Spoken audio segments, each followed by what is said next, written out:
après-midi pour un pas de plus dans notre engagement pour la santé de l'homme au Gabon. Après notre intervention la dernière fois, il y a eu un écho international fort, les voix se sont levées et il me semble qu'il soit nécessaire de rassurer le Gabonais, de rassurer le gouvernement gabonais. Je voudrais ici dire que le Covid-19 est pour nous une occasion révolutionnaire pour une révolution culturelle gabonaise et africaine. Une occasion à ne pas rater.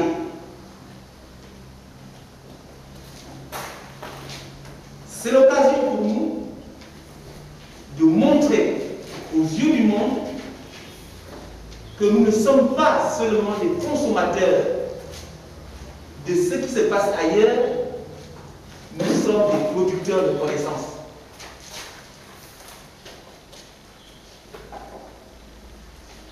Je voudrais, à cet effet, dire que toutes les discussions autour des procédures en relation avec la médecine traditionnelle, la médecine moderne,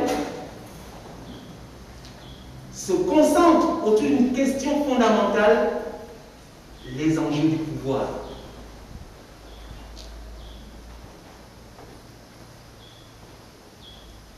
Le Gabon, l'Afrique, doit aujourd'hui dire au monde ce qu'il attend.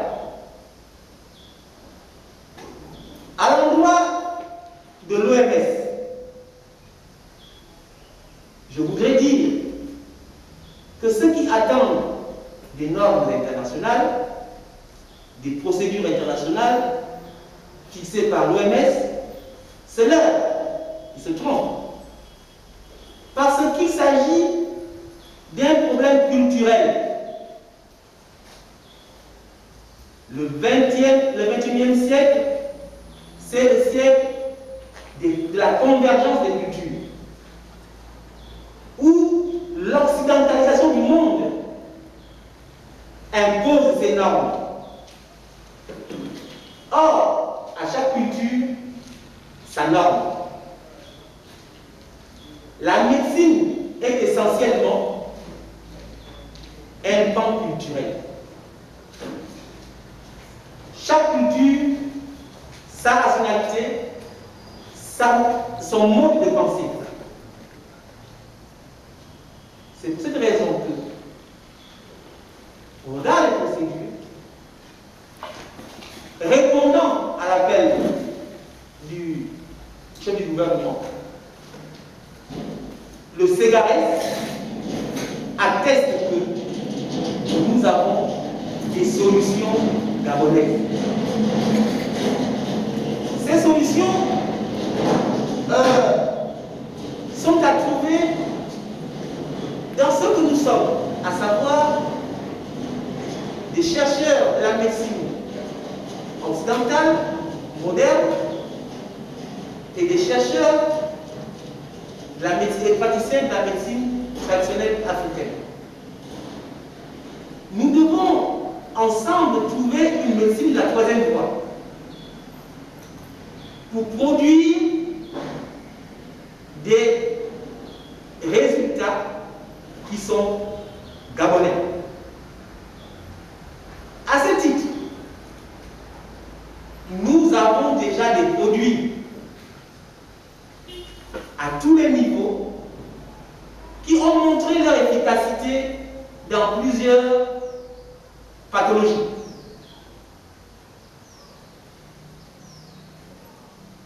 ces détenteurs de connaissances et de savoir, nous les avons. Il y a des remèdes.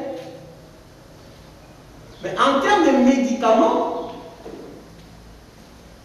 nous avons décidé, au regard de l'éventail des produits que nous avons trouvés, que ce qui est déjà avancé, fini, commercialisé et qui agit aujourd'hui, c'est la pagalicine,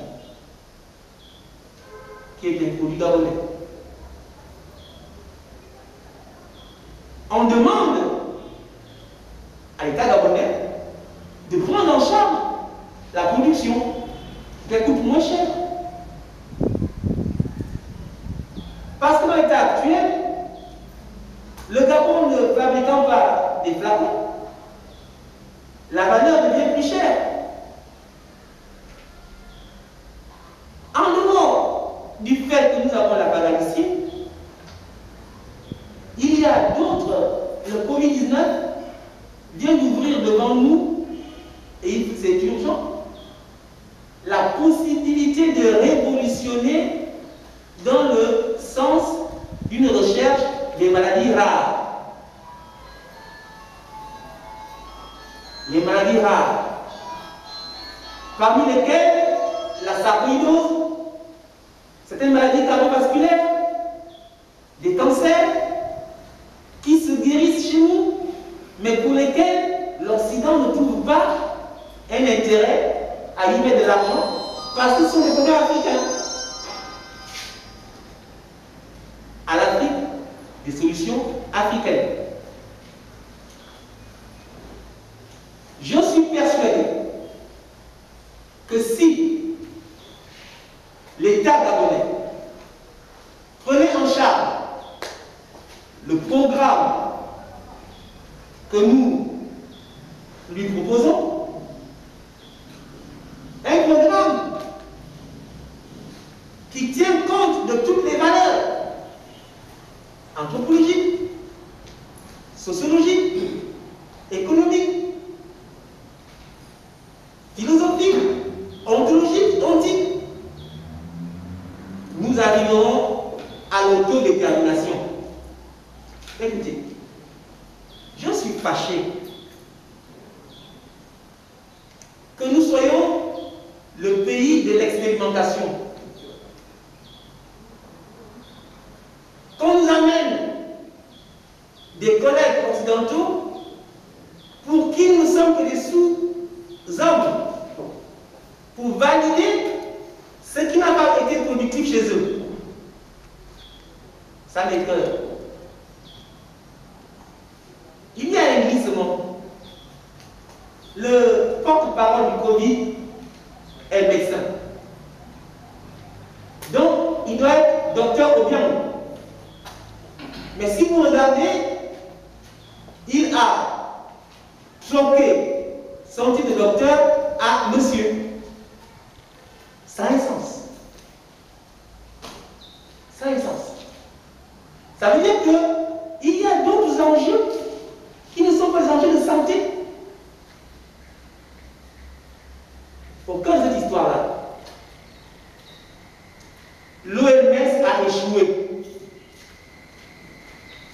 L'OMS devait être ce conseil dans lequel on enseigne aux gens, à l'homme, comment vivre pour être heureux, comment vivre et prendre en charge sa santé. Mais l'OMS est devenue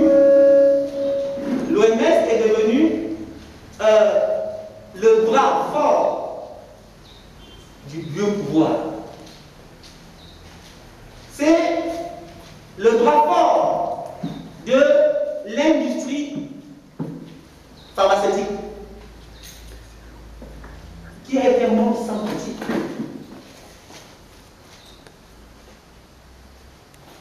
Nous pensons que pour notre évolution, le Gabon doit présenter son anthropologie.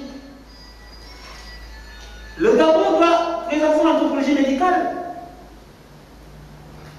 son épistémologie, ses valeurs de référence.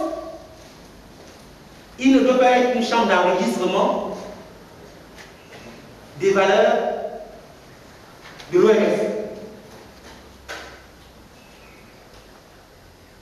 C'est ça le fondement. C'est ça la chose. Mais il faut du courage. Il faut de la force pour s'engager sur cette route, cette voie panafricaine de l'autodétermination.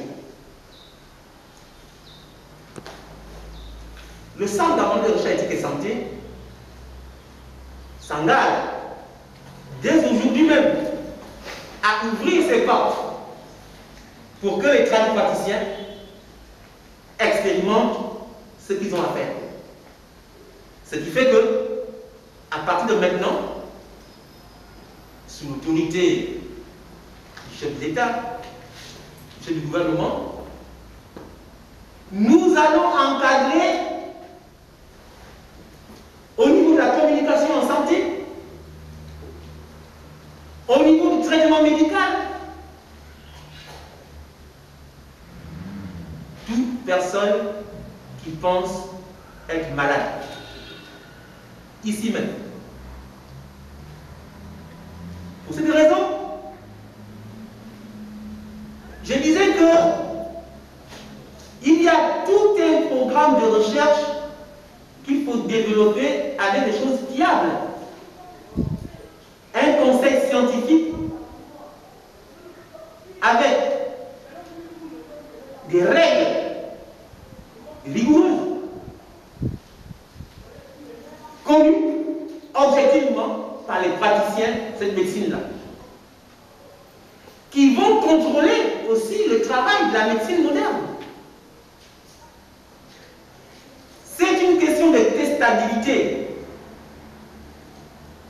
Toute vérité est grosse d'erreur.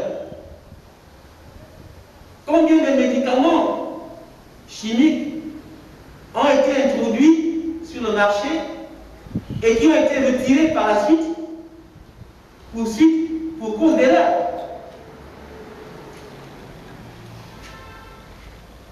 Il faut prendre le risque de tester, de mettre à l'épreuve nos producteurs de connaissances.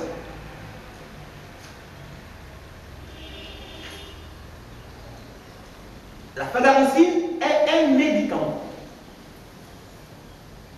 Mais qui fait que ça soit un médicament? C'est l'État, ses procédures. À partir du moment où le Gabon ne prend pas au sérieux sa recherche, nous tombons dans les pièges.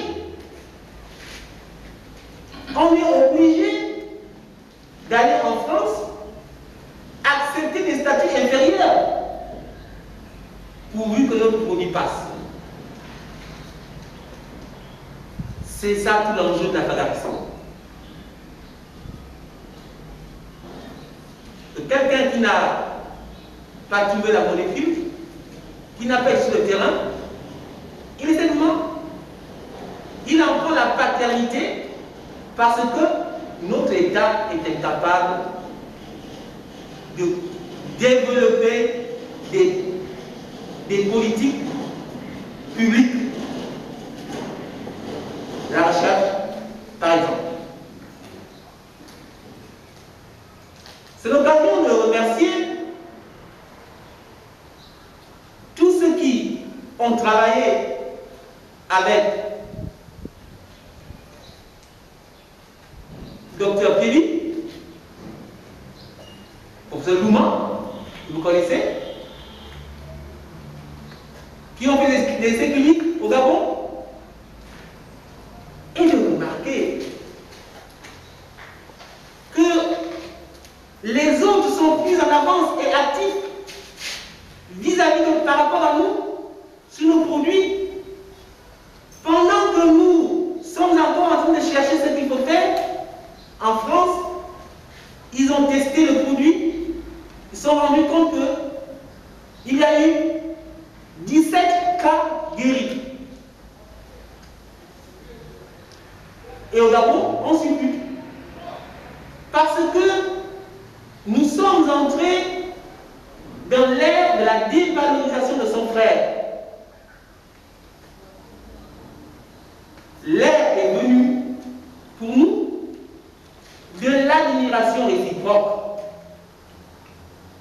Il faut que le Gabonais prenne la parole avec un soupçon de nationalisme. C'est ce que j'ai aimé avec le Cameroun. Dès que nous avons proclamé ce que nous avons dit, un revendeur de notre produit s'est précipité pour dire qu'il avait le produit. Et tout le Cameroun l'a soutenu. Pendant ce temps-là, au Gabon, on en est à tirer, à insulter, à injurier Kédi. L'occasion pour moi d'interpeller le comité scientifique, qui est encore un comité d'experts. Mais experts en quoi? Je voudrais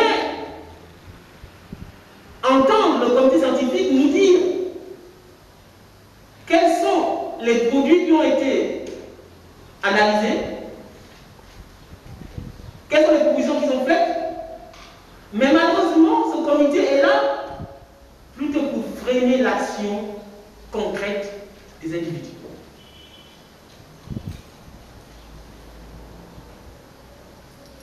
Qu'est-ce que ce pays nous a fait? Qu'est-ce que ce pays a fait pour qu'on lui rende autant de mal?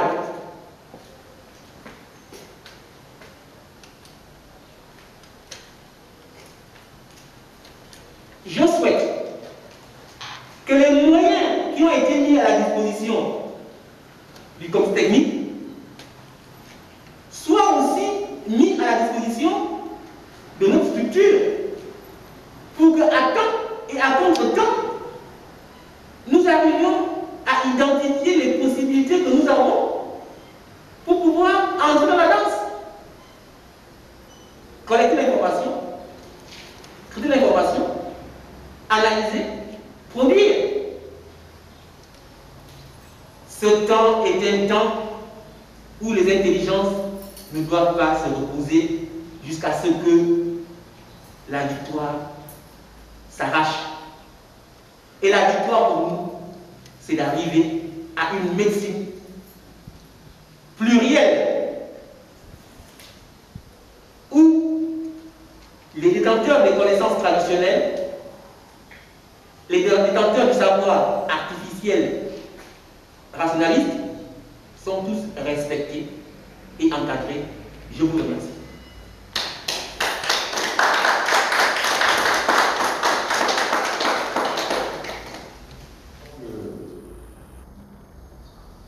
Le Covid-19 nous met devant un tournant. Je crois que tout le monde en est conscient. Tous les continents en sont conscients, tous les pays en sont conscients, tous les grands dirigeants de ce monde en sont conscients. Parlons simplement et bien. Comment se soigner nos parents, nos grands-parents, nos aïeux? Est-ce qu'ils avaient besoin de l'OMS, d'un médicament validé par l'OMS pour se soigner? Est-ce qu'il n'a pas existé des centenaires de personnes qui ont fait plus de 100 ans, auxquelles on a parfois prêté la longévité à un certain exercice, la sorcellerie? Et que c'est tout simplement parce qu'ils mangeaient bio, c'est tout simplement parce qu'ils se soignaient à partir de leur connaissance, à partir de leur plan. Pourquoi nous faisons tant de soucis? Pourquoi ne inventé notre OMS africain, comme nous avons inventé le CAMES. Ça marche. Pourquoi chercher à tout prix à faire nommer, à faire valider nos cours? C'est vrai que nous sommes ici une institution scientifique. Je n'aimerais pas passer tout seul. Mais si nous nous aussi accrochons à tout prix, nous brûlons notre propre machine. Nous brûlons nos velléités. Il y a, vous savez, dans les réseaux sociaux, il y a un peu de tout. Il y a du vrai, il y a du faux. Mais j'ai pu entendre il y a 2 jours de cela que un certain président, ne citons pas les noms, a piégé en quelque sorte ces chercheurs. Il a prélevé du sang d'un animal qu'il a fait analyser par ces chercheurs qui ont trouvé positif le sang du mouton, de la chèvre, au colis. Et là, en venant, il y a un certain pays qui aurait reçu un don de test qu'on dit contaminé. Et on se pose des questions dans certains grands pays qui ont déjà fait ce test, si les patients déclarés positifs à ce test le sont réellement. Notre peuple. Nous ne pouvons pas continuer à recevoir les programmes d'enseignement de l'extérieur. Écoutez, au niveau de la médecine, est-ce que nous ne sommes pas seulement que des réceptacles? Vous prenez un médecin africain agrégé des universités qui arrive en France, il est considéré simplement comme un infirmier. Mais pourquoi continuer à demander à l'Occident de nous infantiliser? On a parlé du CAMES tout à l'heure. Dans ma recherche, j'ai décidé de faire des choses à l'occidental, avec les critères de l'université occidentale, avec les diplômes occidentaux, pour que nous parlions face à face. Et je pense que le temps est venu pour nous que le gouvernement, que les États africains s'organisent pour une révolution intellectuelle, thérapeutique, chez nous, à partir de nos valeurs. Je suis sûr que c'est de la prétention. Voilà quelqu'un qui voit sa maison en train de brûler. Au lieu de prendre de l'eau et des précautions pour éteindre le feu chez lui, il vient pour éteindre le feu chez le voisin. C'est quand même une aberration. Toutes les prévisions de l'OMS sur l'Afrique tombent dans l'eau. Ils veulent nous sauver de quoi? Le vaccin. Ils n'ont qu'à faire le vaccin chez eux. Du point de vue de la riposte, toujours, le Gabon doit prendre ses responsabilités. Que fait le comité d'éthique nationale? Je ne l'ai pas entendu depuis le début. Le comité national d'éthique doit pouvoir se prononcer sur les procédures. les mauvaises pratiques. Ce silence complice nous interpelle pour dire à notre gouvernement qu'il faut poser, il faut acter pour une politique publique responsable qui finance directement la recherche.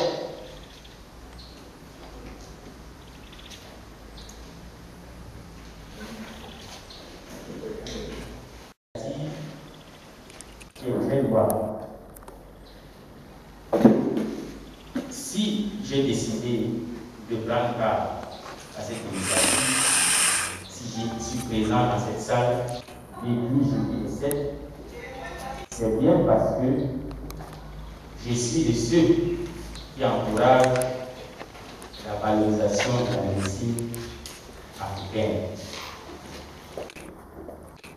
Après la sortie de jeudi dernier, comme vous l'avez si bien souligné, les voix se sont levées.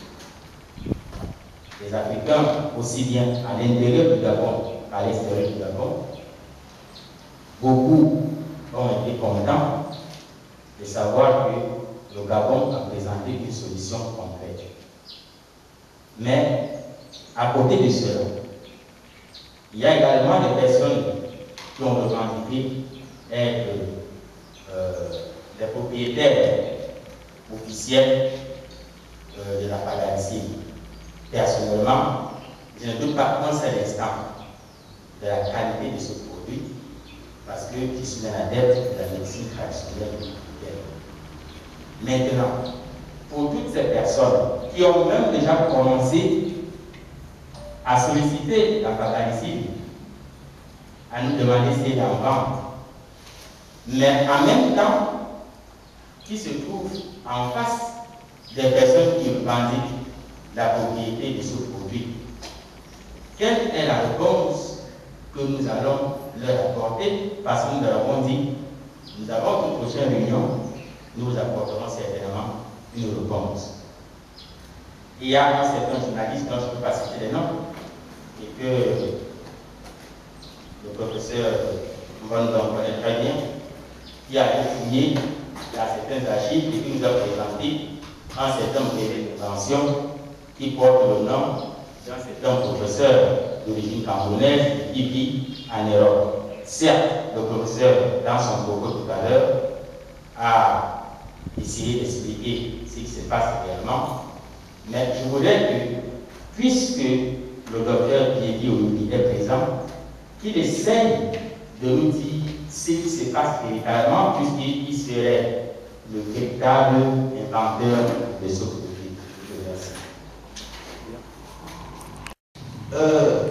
Le verre s'entend mieux dans la bouche de celui du compteur.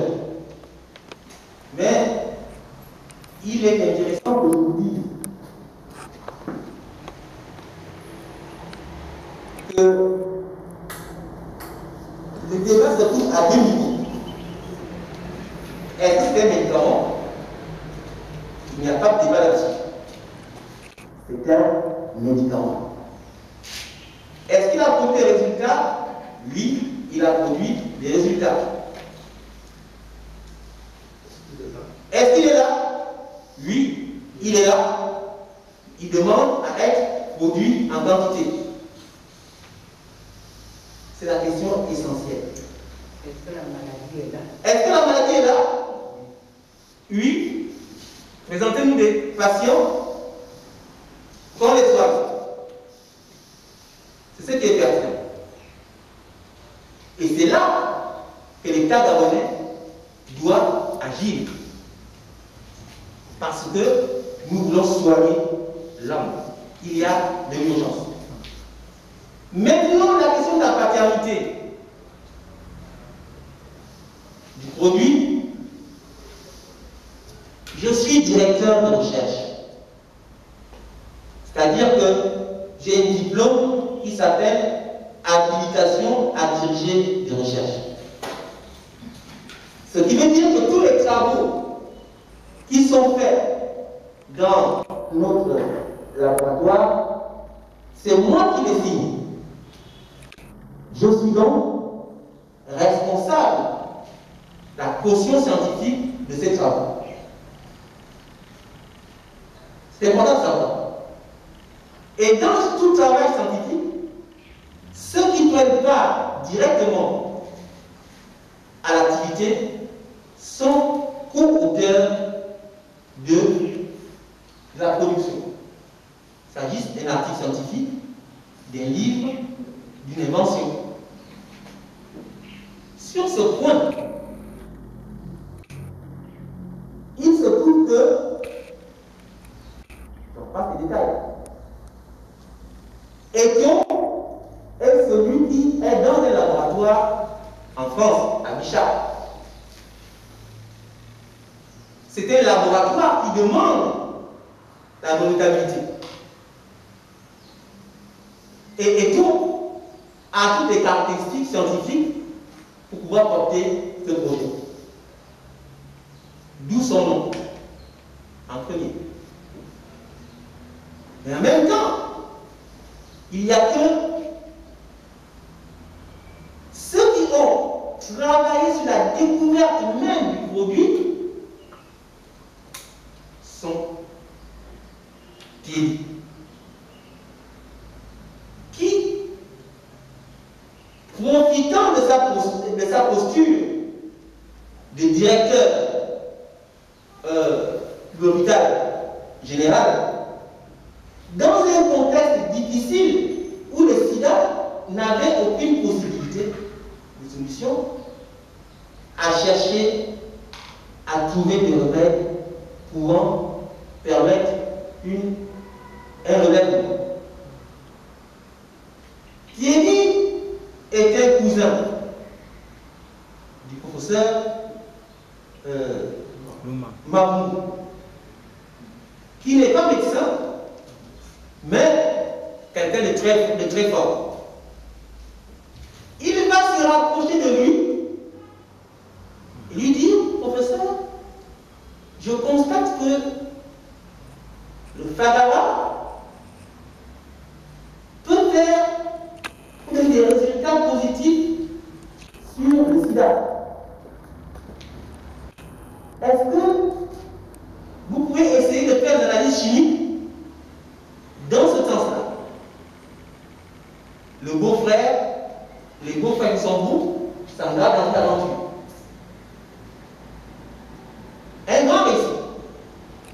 Mais Mabougou lui aussi est dans la même recherche. Le point commun, c'est qu'ils vont trouver un élément en plus qui est l'huile de palme, qui sera utilisée pour une minorette, qui est 28, et qui aussi est utilisée dans la phalange. L'aventure scientifique, pour ça nous savons, nous la connaissons.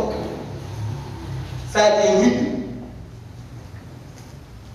Nous l'avons combattu.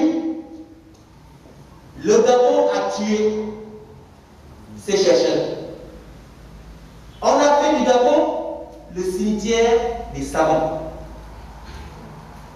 Même les littéraires, les linguistes, se sont portés devant la télévision au nom de la science pour dire que ce produit de Mabungu ne valait rien. Les papes. Pourtant, ce produit a fait des résultats de par le monde. Et on regarde d'un coup qu'actuellement, où les Camerounais encore a fait qu'explorer, voler, piller le travail de Mabungu, même quand il était dans son lit de mort. Parce que le Gabon n'a pas protégé la découverte de Mabungu. La timidité de Piedi a fait qu'il s'est rectifié. Il a cherché des voies médianes. Il prend du temps lui aussi dans le même piège. Mais Contrairement au Congolais, qui lui va chuter à Madagascar, Piedi va revenir dans son pays en disant il faut que le pays s'engage pour que ce travail soit validé. Chers amis, ce récit est important. C'est important de dire que dans la littérature, dans la recherche, ce travail a été soutenu par Kadhafi. Il a été soutenu par la Guinée équatoriale, au Biangleman, Mazo. Pour arriver à ce degré du travail, il faut un investissement d'au moins 900 millions de francs CFA. Comment trouver les moyens financiers en même temps arriver à la rentabilité? Je parle d'aliénation tout à l'heure. Vous vous rendez compte donc que parce que les Français ne veulent pas que ça soit reconnu comme médicament, pour le prendre moins cher, ils l'ont même aligné au niveau de médicaments traditionnels améliorés pour être autorisé de vente en France. Il faut donc que le Gabon ait du courage pour avancer dans ce sens. Je disais qu'avec l'équipe du professeur Mavungu et l'équipe du docteur Piedi, on peut arriver à long terme à trouver une solution finale à la question du sida, à condition que le gouvernement donne les moyens. C'était important que je le dise. Et je vous dirais que il y a une production de faux documents, certes, mais tout ce qui est diplôme est recensé en France en pâtisserie. Le produit est bien l'invention de Piedi, d'Eto et de Louma. Je vous pose une question. Est-ce qu'un Français a besoin de valider un produit français par les Gabonais?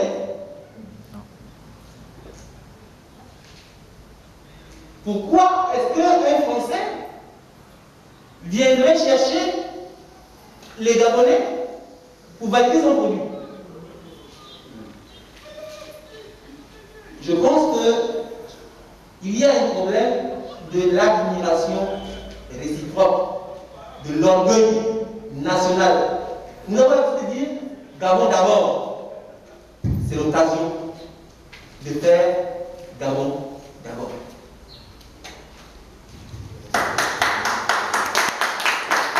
Merci, professeur.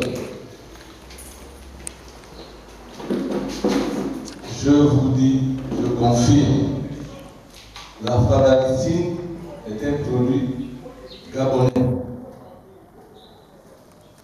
En fait, quand on va en Europe, quand on pose un brevet, au départ, on ne demande pas un brevet d'un nom de médicament. On demande le brevet d'une formulation de médicament. Donc, la fadalicine, le nom fadalicine, c'est moi qui ai donné le nom fadalicine. Ce médicament a été employé ici au Gabon depuis 1998. Il avait été publié à l'Union, à la télévision, en 2001-2002. Si vous allez à l'Union, faites des recherches, vous verrez des personnes qui parlaient de ce médicament. Comme l'a dit le professeur,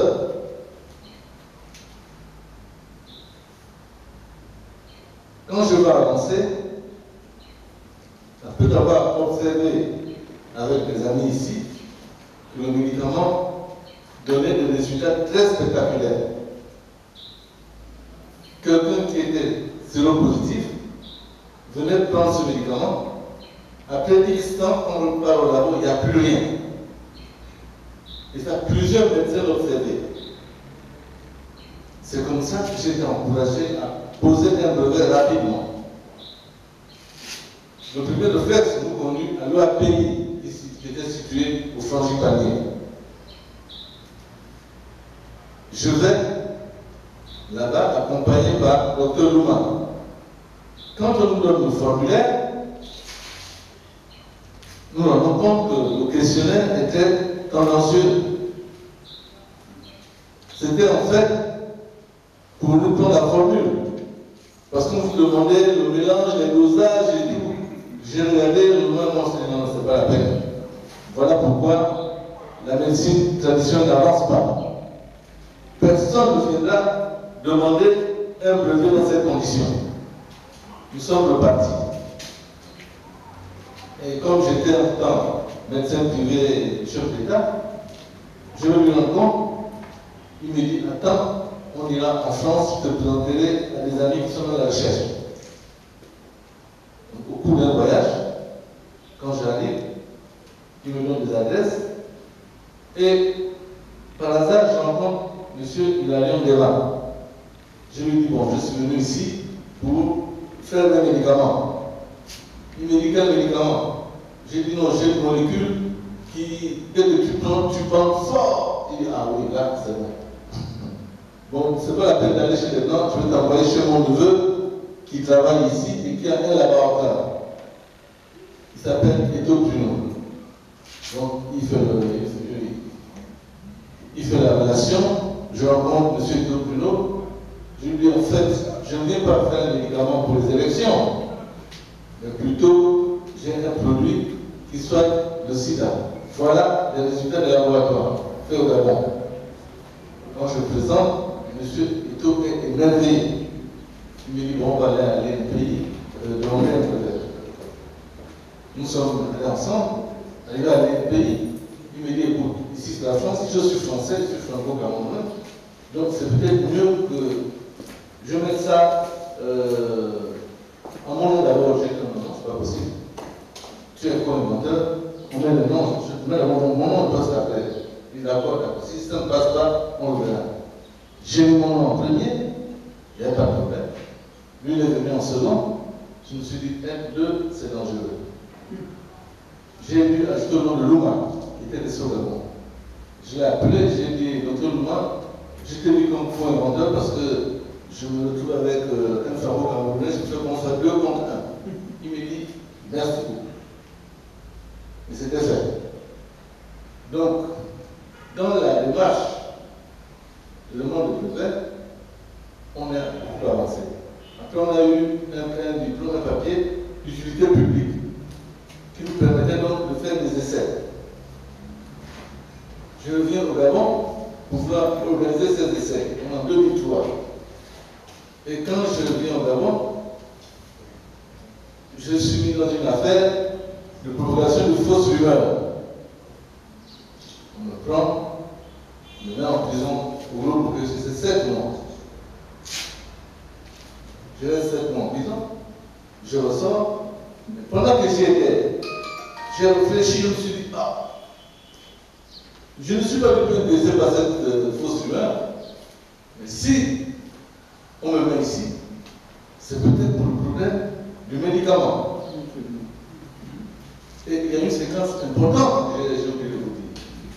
Pendant que, vers 2002, c'est l'abbé Nolingwa qui m'avait même sauvé dans cette histoire. Nous sommes appelés à la présidence rapidement, Louma et moi. Quand nous arrivons, on pensait que c'était pour des félicitations, pour tout. Mais je ne vous dis pas, c'était grave. La première dame de l'époque s'est fâchée. Pourquoi avons-nous publié cette recherche? Nous serons tués. Un Brésilien a été tué, une Exacité tuée, on a été tué à cause du sida. Vous n'êtes pas prudent. Comment pouvez-vous faire des publications comme ça à l'Union parlant d'un problème aussi grave? Ah, on a eu peur. On a dit, bon, écoutez, vous allez faire des recherches au Canada. Je vous enverrai au Canada, allez faire des recherches, je ne vous montre pas ici. D'accord? Oui, madame, on a dit. C'est après ça que j'ai été pris, accusé d'avoir proposé une fausse rumeur. Étant en prison, je me dis, bon, on ne sait pas du journal au coup. Peut-être c'est pour bloquer le brevet. J'ai demandé à Eto, en prison, je sortais, je vous dis quand même, je l'ai eu, je lui ai dit, écoute, il faut aller à Pontoise pour qu'on fasse un document de priorité, que je te mette en priorité. Comme tu es franco-camerounais, je te mettrai en priorité pour qu'on ne puisse pas annuler ce brevet. Donc je ne sais pas ce qui se passe, mais maintenant, il faut que tu viennes. Il a accepté. J'ai signé le document ici, on a envoyé en France, on a changé l'ordre. Donc lui venait maintenant comme premier inventeur, j'étais deuxième inventeur, moi troisième, pour protéger l'invention. Et ça a continué comme ça. C'est pour cela, au niveau des brevets que j'ai ici, la demande a été faite par moi d'abord, premier nom, docteur Pibi, deuxième nom, Eto, troisième nom, et vers la fin, Eto est là. Premier, moi deuxième, moi troisième, parce que j'ai eu un souci ici. Mais au niveau de la formulation, ce n'est pas pour autant que j'ai décliné la formulation totale. Quand on fait un brevet, on est obligé de citer certaines plantes. Ces plantes, Nouma les connaît, Eto les connaît, moi-même je les connais. Mais le pourcentage de produits à mettre pendant tant de pourcentage, ça je n'ai pas dévoilé. Donc le médicament, si mon ami fait le médicament, il pourra mélanger les trois comme ça, mais sans différenciation. D'où l'efficacité ne pourra pas être la même que le produit fait par moi-même. Et il le sait, tout le monde le sait. Aujourd'hui, nous ne sommes pas là. Le professeur nous a expliqué qu'est-ce que ça veut dire la copropriété. Le problème n'est pas celui-là.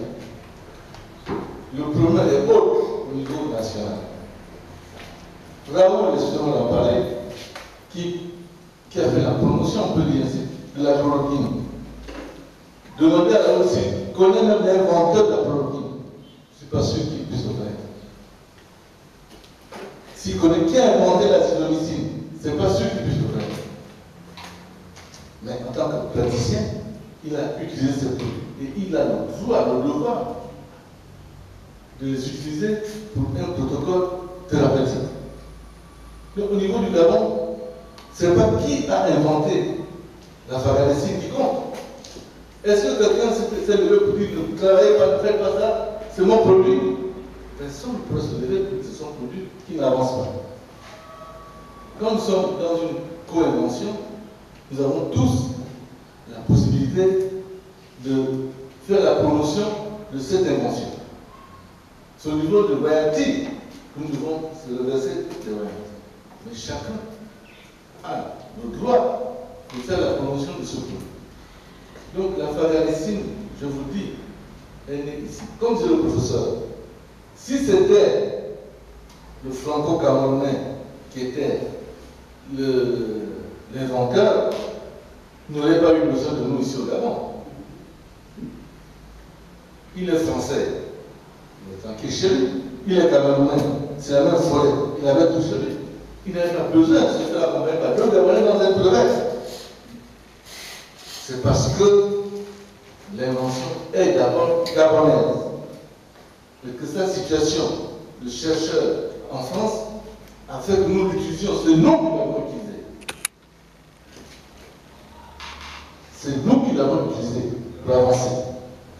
Et il a le même droit que nous de produire ce médicament. Donc, les gens qui se focalisent sur la propriété n'ont pas compris ce que nous recherchons.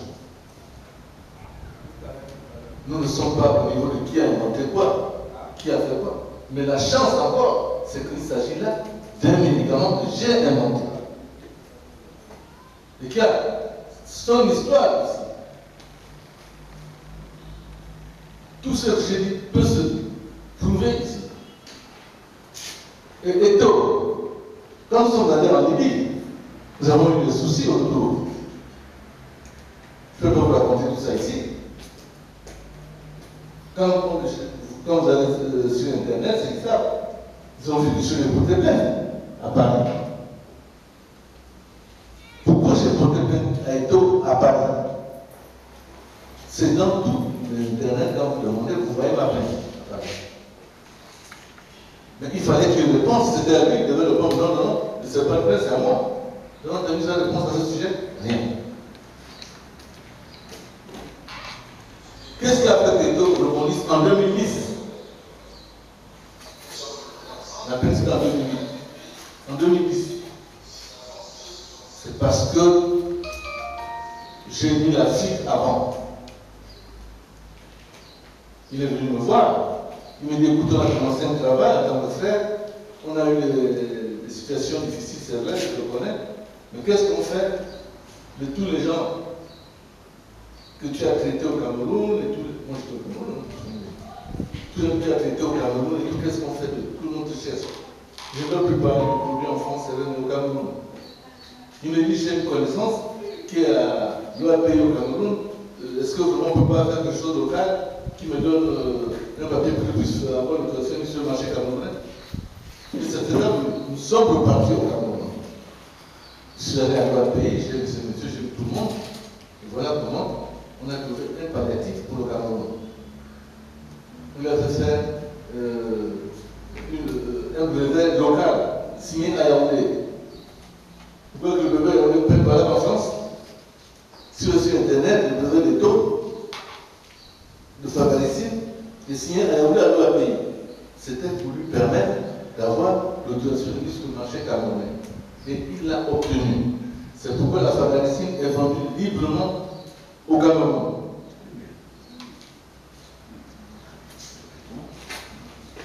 Voilà. Donc, cette autorisation donnée au Cameroun, à l'OAP de Yaoundé, n'a pas valeur sur les brevets qui sont là, qui sont constitués les brevets internationaux. C'est vrai que dans ces brevets, les taux figurent avec moi. Il est co-inventeur. Comme Louma d'ailleurs. Ça ne me donne pas la quantité, l'invention. Il est co-inventeur. Parce qu'il faut reconnaître, ces interventions en France n'ont aidé à avancer. On l'a fait ensemble. Donc le problème qui vous est posé, l'origine, c'est un faux débat. Je vous dis que même si c'était fait en Inde, si je vois que les propriétés me permettent, je prends que je dis ce produit. C'est comme ça que nous l'a fait. Je vous dis la chloroquine, c'est un papier là-bas. Aujourd'hui, fort heureusement, je me suis plaint pour le retard. J'étais avec le représentant de l'Athénée sur Gabon, qui se plaignait le même problème à Madagascar.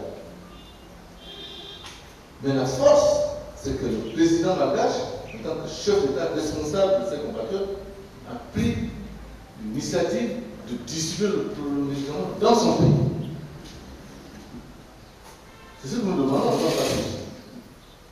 Mais au niveau international, il y a ces organisations qui ont les mêmes soucis là-bas. Au niveau de l'OMS et d'autres organisations. Nous, ici au Gabon, nous avons la chance d'avoir une direction du médicament, comme au Cameroun d'ailleurs. C'est le problème qui nous affecte là. Ce n'est pas l'OMS. On a besoin que nos médicaments soient validés par notre direction de médicaments locale. C'est la direction du médicament qui donne l'autorisation mise sur le marché, que chez nous, dans tous les pays. Ce n'est pas l'OMS.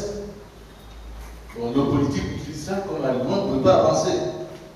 C'est tout. Je vous remercie beaucoup. Je ne sais pas s'il y a encore d'autres questions, mais je pense que je vous ai répondu.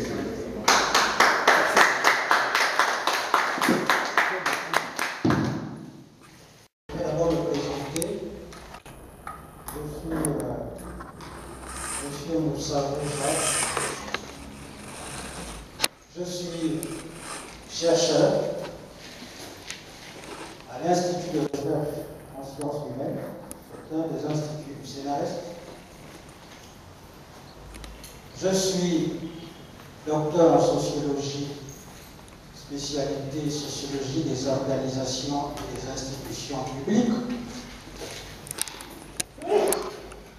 La fonction que j'assume à Liège, c'est la fonction de chef de département de recherche sur les dynamiques sociales. Au plan universitaire, je suis chargé de recherche, CAMES. Je peux donc parler avec autorité sur un certain nombre de questions. Avant tout, je voudrais d'abord féliciter les uns et les autres acteurs ici présents qui se battent non pas pour les problèmes de vente, de satisfaction de vente et de bas-vente, mais qui se battent pour construire l'humain, pour construire l'intellect, pour soigner l'esprit. Parce que si l'esprit est malade, le corps ne peut rien faire, ne peut rien entreprendre.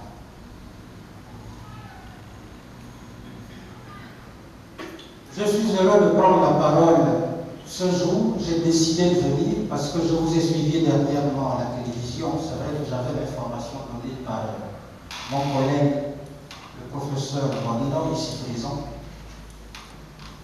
Je n'étais pas présent, je ne suis pas venu, je me suis dit, je vais un peu entendre et voir ce qui va être dit. Et aujourd'hui, j'ai décidé de venir. Avant de rentrer dans le vif du sujet, je voudrais, effectivement, comme vous l'avez relevé tout à l'heure, parce que j'ai écouté le président de Madagascar aujourd'hui, en interview sur deux chaînes que nous écoutons et suivons tous les jours ici au Gabon, France 24 et RFI. J'ai été agréablement surpris. J'ai eu une vive émotion d'entendre un homme politique présenter un objet scientifique comme quelqu'un qui a été impliqué dans le processus d'élaboration de ce produit. Ça veut dire qu'il a été bien coaché, il a mesuré les enjeux internationaux et le rapport entre les nations. Il a pris la pleine mesure et la pleine conscience de sa responsabilité en tant que président de la République de Madagascar, dirigeant des Malgaches. Il a répondu avec finesse aux questions des journalistes qui lui ont même demandé qu'ils leur disent quelles sont les deux autres plantes qui sont utilisées. Ces deux plantes n'ont pas encore été révélées parce qu'effectivement, il s'agit d'une question d'enjeu. On ne livre pas ces choses quand on n'est pas encore arrivé au bout de son processus. Vous voyez, chers frères et sœurs, la situation du Covid-19 vient nous rappeler en réalité nos turpitudes que nous avons bâties depuis des décennies en pensant que ce que nous faisons était bien, que c'est ça qui nous permettait de nous développer, de nous construire. Et aujourd'hui, on est à la croisée des chemins. On nous a fait comprendre que faire l'école ne valait absolument rien du tout. Qu'on peut faire de la politique sans aller à l'école. Ça se dit encore jusqu'à ce jour. On n'a pas besoin d'aller à l'école pour faire la politique. Pourquoi? Parce qu'on a réduit la politique à l'exécution des tâches de manœuvre. On a réduit la politique au discours mensonger, on a réduit la politique, en réalité, aux fonctions qu'on occupe et qu'on doit pouvoir régler les problèmes. Mais la politique, en réalité, c'est l'art de gérer les affaires de la collectivité. Peut-on devenir un artiste si on n'a pas appris l'art? Peut-on avoir ou maîtriser l'art de gestion des affaires de la collectivité si on n'a pas appris ces affaires-là? Parce que la politique, elle est sectorielle. Ce sont les données de chaque secteur qu'on prend pour en faire une politique. Quelqu'un qui n'est pas spécialisé sur les données sanitaires, quelle proposition peut-il faire pour qu'une politique sanitaire soit élaborée? Quelqu'un qui ne connaît rien des données économiques peut-il être outillé pour amener à l'élaboration d'une politique économique?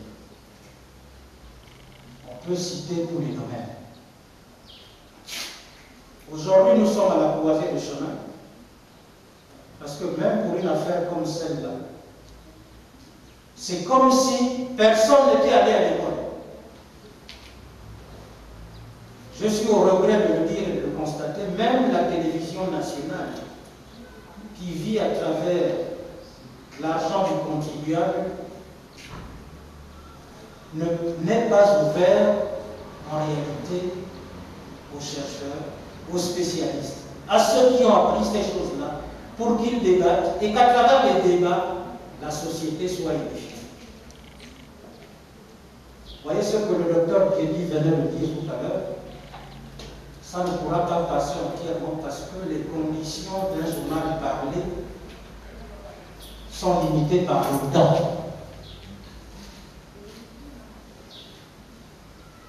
Donc, les Gabonais sont au courant du problème que ce médicament soulève, mais ils ne seront pas au courant de la réponse apportée par le docteur. Voilà la contradiction. Nous ne sommes pas sortis de l'auberge. Nous sommes face à un virus qui attaque le monde entier. Nous voyons comment les pays s'organisent. Certainement que nous aussi, nous nous organisons, ou nous nous sommes organisés. Mais quelle est la façon de notre organisation?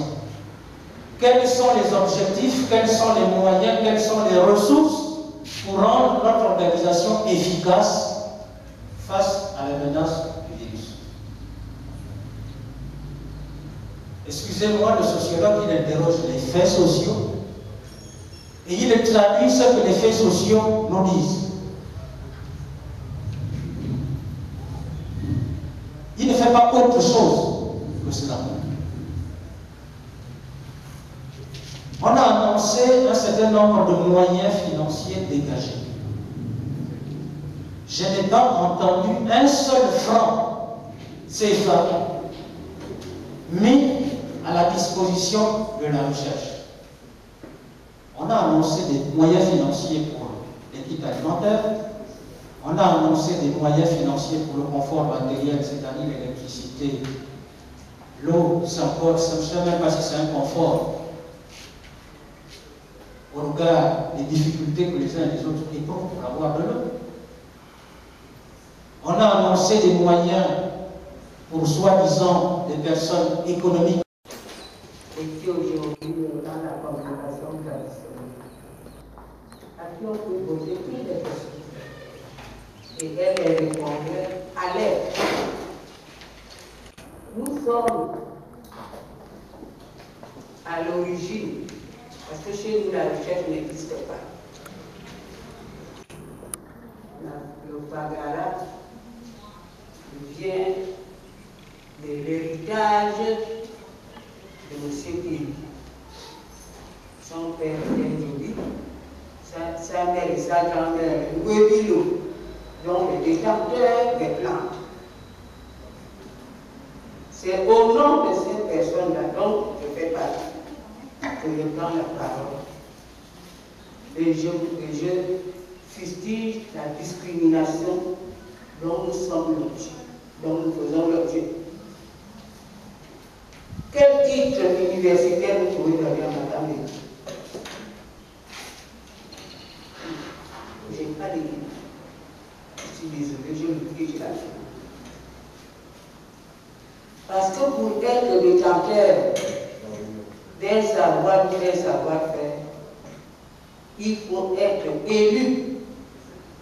Vous êtes choisi par vous ne savez pas qui. C'est après l'initiation que vous vous rendez compte qui sont vos professeurs et qui descendent vous dire, dans mon cas, dans le livre écrit, à n'importe quelle époque.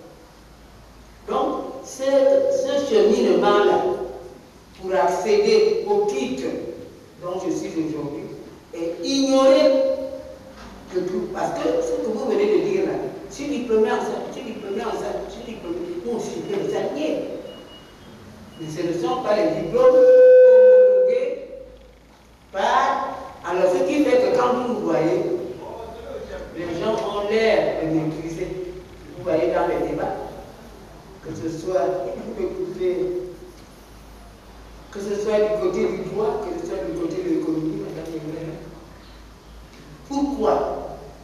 Parce que ça se prépare. Ça se prépare au niveau physique et au niveau spirituel. Le KMS ne fait pas cas. Je me suis imposée, parce que c'est eux qui m'ont envoyé. Il faut aller maintenant dans les médias et vous m'avez adopté. Parce que tous ces médias-là connaissent mon domicile. Et ça fait depuis 2008. Nous sommes aujourd'hui en 2020. Dites-moi quelle émission que Mme Lévy a ici. Ça, cette excellence-là n'est pas reconnue ni par nos confrères, ni par le gouvernement. Donc il faudrait, c'est pour cela que je dénonce, au nom de tous ces détenteurs de savoir-faire, donc on met le nom de tradition. Vous connaissez combien de spécialités nous avons? On ne met pas d'écriture pour une personne comme Madame Lévy. Il ne met pas d'écriture. J'ai beau dire que je ne soigne pas, je n'ai pas de temps, mais les gens sont toujours chez moi. Au niveau universitaire, écoutez, nos confrères, il faudrait qu'on vous mette à jour sur le langage. Vous ne pouvez pas faire l'économie, vous ne pouvez pas faire l'anthropologie. Selon tel professeur a dit, non. Faites vos choses selon votre identité. Nos ancêtres ont évolué, ont fait en sorte que ceux qui viennent parler de la tradition sont multidiplômés au jour d'aujourd'hui. Exploitez-les. Non. On se fait un complexe. Docteur en ceci, habilité à cela, agrégé en ceci. Moi, je vais dire que je suis qui? Ah oui. Ni reconnu par l'université, ni reconnu par le CAMES. Et pourtant, je m'impose. Je ne m'impose pas. Ah oui. Quand ils ont des questions, autant qu'ils sont là. Dès qu'ils ont un problème, ils vont appeler ma et je vais rendre le service aussi précieux, sans document. Ça se nourrit par les plantes, ça se nourrit par les écorces. Toute cette connaissance-là, alors nous devons travailler. C'est vous qui avez les carrières. Moi, je suis payé. On me paye à travers mes enfants, on me paye à travers la reconnaissance. Même ce que l'on croit que je n'aurai pas, je l'aurai. Parce qu'il faut d'abord la sécurité avant d'aller vers le pouvoir. Et pour avoir la sécurité, c'est tout un travail. Donc c'est au nom de toutes ces personnes qu'on croit qu'ils sont des ignorants. Vous allez à la fonction publique, catégorie A, B, C, D, c'est toujours des petits diplômes. Mais à quand vous allez faire confiance à vos génies? Être génie, ce n'est pas l'école. Je suis parti d'ici, laisse ton salaire. Quel chercheur l'a fait? Sénégal, Maroc, j'étais au Mali. Qui l'a fait en laissant son salaire de catégorie A1? On te dit, le laboratoire, ce n'est pas dans la chambre. Tu dois lire l'homme. On s'assoit. Et pourtant, on est nourri. On est logé, nourri, vous ne savez pas comment ça se passe. Tout ça, vous devez savoir ça. Parce qu'on a peur que de ce qu'on connaît. Tant que vous ne nous connaissez pas, vous allez toujours nous prendre pour des moins de créer. Mais on a pitié de vous. On a pitié. Or, tous ces problèmes-là, comment on devient Ganga, comment on devient comme je suis là, comment on devient un ingénieur, comment on crée une invention, tout cela doit être débattu. Parce qu'on croit que ça conditionne la recherche, non. C'est la modernisation de nos savoirs et nos savoir-faire traditionnels. C'est tout. Il y a ça de chercher. Tu vas chercher quoi?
L'Afrique a besoin des vrais hommes, pas ces squelettes, ces noirs falsifiés, ces noirs truqués par le monde occidental, qui nous parlent de morale, de la solidarité à la télévision chaque jour de la vie, comme si tout cela pouvait exister en dehors de toute conception spirituelle de l'homme et de sa nature.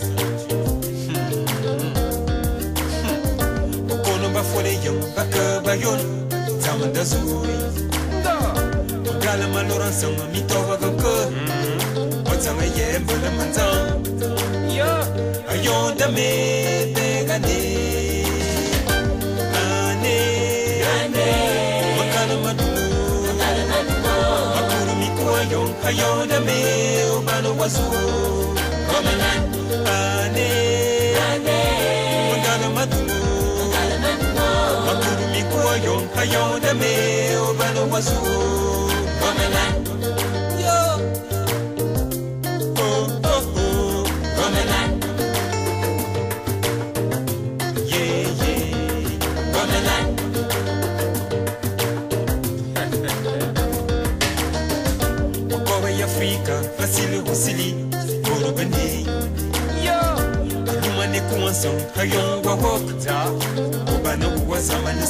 C'est ça la vérité.